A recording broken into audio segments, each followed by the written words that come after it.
Assalamualaikum warahmatullahi wabarakatuh. Kembali lagi bertemu dengan saya Alif Irfanul Hakim dalam mata kuliah pendidikan Pancasila. Kita masuk di tema kedua. Kuliah kedua kita akan berbicara tentang sejarah lahirnya Pancasila. Nah, menurut Yudi Latif, ada beberapa fase yang kita harus pelajari dalam memahami lahirnya Pancasila. Yang pertama, fase pembuahan. Ya, bagaimana dia mengatakan dan kita semua paham sebetulnya Pancasila itu telah ada sebelum Indonesia berdiri menjadi nation state, dalam arti embrionya atau nilai-nilainya, value-nya. Yaitu kita bisa tahu kearifan lokal, local wisdom, tata nilai, adat istiadat, itu sudah ada sejak zaman sebelum Indonesia merdeka, sebelum abad ke-19, bahkan sejak dahulu kala di zaman-zaman masa kerajaan-kerajaan di Nusantara. Kalau bicara secara faktual yang lebih kontemporer, kita akan bisa mengartikan bahwa Pancasila sudah ada sejak tahun 20-an ketika munculnya Budi Utomo, sebelum itu 1908, ketika munculnya peristiwa Sumpah Pemuda, bagaimana kemudian beragam pemikiran dalam masa perjuangan awal kemerdekaan, baik itu nasionalisme, kemudian nilai-nilai sosialisme, dan juga nilai-nilai agama, itu bersatu untuk kemudian menghasilkan Sumpah Pemuda. Dan di sana dihilangkan etnonasionalisme atau nasionalisme kesukuan yang sempit, dan kemudian dibangun civic nationalism atau nasionalisme yang mendasarkan kepada persatuan dan kesatuan di antara perbedaan. Yang kedua adalah fase perumusan. Nah, kita paham dalam perumusan Pancasila seringkali titik awalnya adalah sidang pertama BPUPKI kan, sidang pertama BPUPKI yaitu tanggal 29 Mei sampai 1 Juni 1945, di mana agenda sidang tersebut berbicara tentang membahas dasar-dasar Indonesia Merdeka. Ada beragam pembicara yang kita sangat tahu, intinya adalah Profesor Mr. Muhammad Yamin pada tanggal 29 Mei 1945, kemudian ada Profesor Dr. Mr. Supomo tanggal 31 Mei 1945, kemudian ada Insinyur Soekarno 1 Juni 1945. Nah, kemudian kita bisa lihat usulan Muhammad Yamin, ya.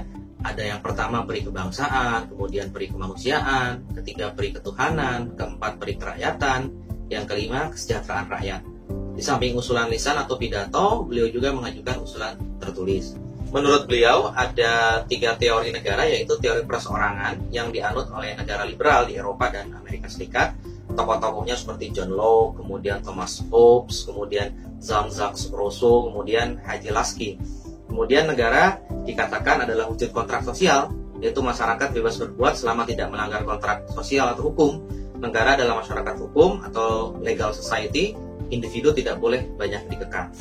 Nah, yang kedua, beliau mengatakan tentang teori kelas atau golongan. Awalnya negara adalah alat kekuasaan kelas atas yang berkuasa kepada kelas yang di bawah atau kelas proletar. Kelas borjuis menindas kelas proletar.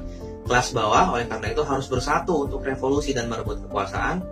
Kemudian bila revolusi berhasil, maka kendali ada di tangan kelas proletar atau kelas bawah. Oleh karena itu kemudian negara dijalankan dengan kekuasaan yang tersentral atau terpusat, dan semua hal diatur oleh negara. Cita-citanya adalah masyarakat tanpa kelas atau masyarakat komunis yang sama rasa dan sama rata. Yang ketiga, beliau menyampaikan tentang teori integralistik, diusulkan oleh beliau sebagai dasar negara karena menurutnya sesuai dengan struktur sosial masyarakat Indonesia. Teori ini mengutamakan persatuan antara pemimpin dengan rakyatnya.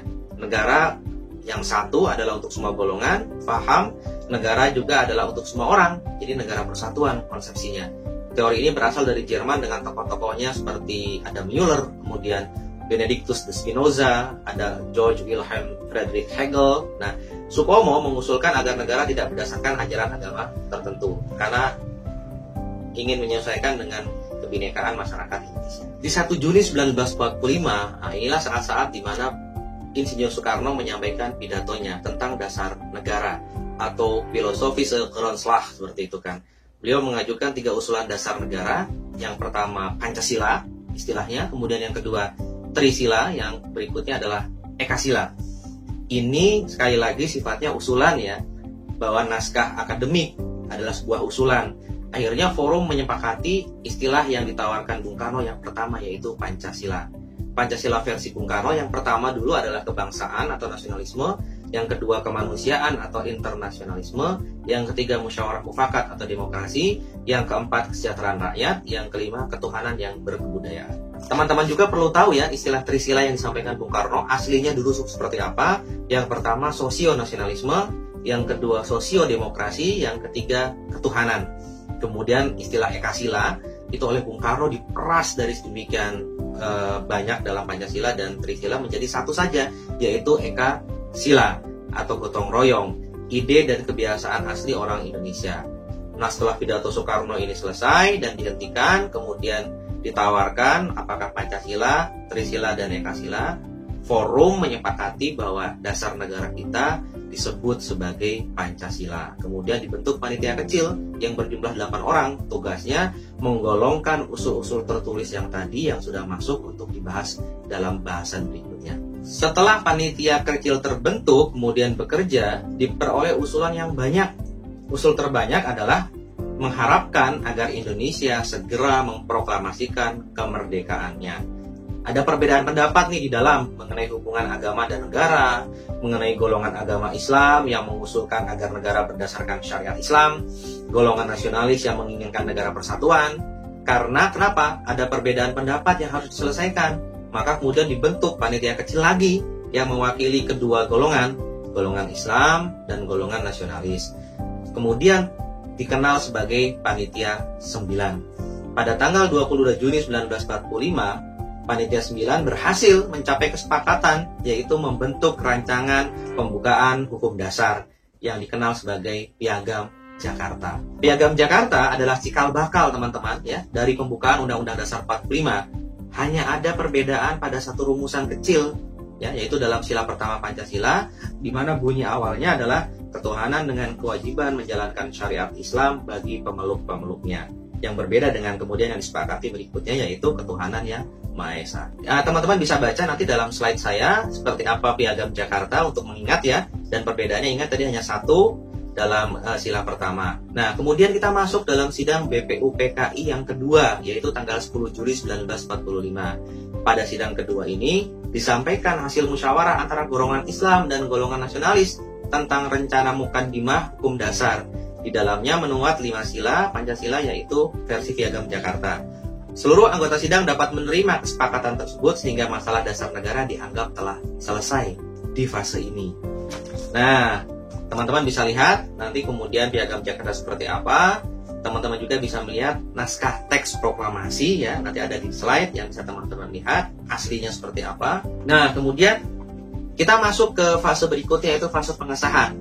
Yang dimana fase pengesahan ini dari awal Agustus, Panitia 9 bersidang, kemudian terbentuk PPKI, Panitia Persiapan Kemerdekaan Indonesia, di mana kemudian ada lobby-lobby lagi terjadi antara golongan Islam dan golongan nasionalis, terutama saudara-saudara kita yang dari Indonesia Timur dan saudara-saudara kita yang non-Muslim, yang mereka tidak sepakat dengan sila pertama berbunyi ketuhanan dengan menjalankan syariat Islam bagi pemeluk-pemeluknya. Kenapa? Bagaimana dengan agama lain selain Islam? Kemudian tokoh seperti Kiai Haji Abdul Wahid Hashim, beliau putra dari Hadratus Syekh Kiai Haji Hashim Asy'ari, kemudian bertemu dengan tokoh-tokoh non-muslim tersebut, didampingi oleh Profesor Dr. Kiai Haji Abdul Karim Muzakir. Bagaimana kemudian terjadi lobby-lobby, dan kemudian Kiai Wahid Hashim ya dalam sejarahnya bertanya, pulang dulu ke Jombang ke Kiai Haji Hashim Asy'ari untuk bertanya kira-kira bagaimana kalau kemudian sila pertama dirubah. Akhirnya kemudian disepakati setelah berkonsultasi dengan Kiai Haji Hashim Asy'ari, disepakati dalam forum, kemudian disampaikan bahwa demi persatuan dan kesatuan, demi keindonesiaan, kemudian disepakati sila pertama berbunyi ketuhanan yang Maha Esa. Kenapa? Karena Indonesia adalah negara yang plural, yang majemuk, tetap agama kemudian diawasi, dibuat regulasi yang baik oleh negara, memfasilitasi semua agama, tapi tetap mempersatukan dalam perbedaan dan membedakan dalam kebersamaan. Kemudian hal-hal lain dalam fase pengesahan ini adalah PPKI bertugas mengesahkan Undang-Undang Dasar Negara Republik Indonesia, dimulai dari pembukaan Undang-Undang Dasar 45, dilanjutkan ke pasal-pasal, kemudian pemilihan presiden, kita tahu terpilih Insinyur Soekarno sebagai presiden kita yang pertama, kemudian wakil presidennya Dr. Andes Muhammad Hatta. Kemudian untuk sementara waktu, presiden didampingi oleh sebuah komite nasional sampai terbentuknya DPR MPR. Sidang kedua BPUPKI ini membicarakan masalah lain juga, yaitu wilayah negara, bentuk negara, dan juga persiapan panitia perancang undang-undang dasar. Panitia keuangan juga ada di dalamnya, dan ekonomi, serta panitia pembela tanah air. Nah, kemudian pembentukan PPKI, kita tahu ya, kita flashback sedikit, yaitu pada tanggal 9 Agustus 1945 oleh Jepang yang bertempat di Dalat, Vietnam. Ini flashback sedikit, ketuanya adalah Insinyur Soekarno, wakil ketuanya adalah Dr. Anus Muhammad Hatta, dan anggotanya salah satunya adalah Dr. Prajiman Wedjo Diningrat. Gitu ya teman-teman ya. Teman-teman bisa melihat dalam slide ya materinya seperti apa, karena ini hanya sebatas flashback terkait pembentukan PPKI, dan juga selepas Bung Karno dan Bung Hatta pulang dari Dalat, Vietnam itu proses-proses dalam PPKI seperti apa.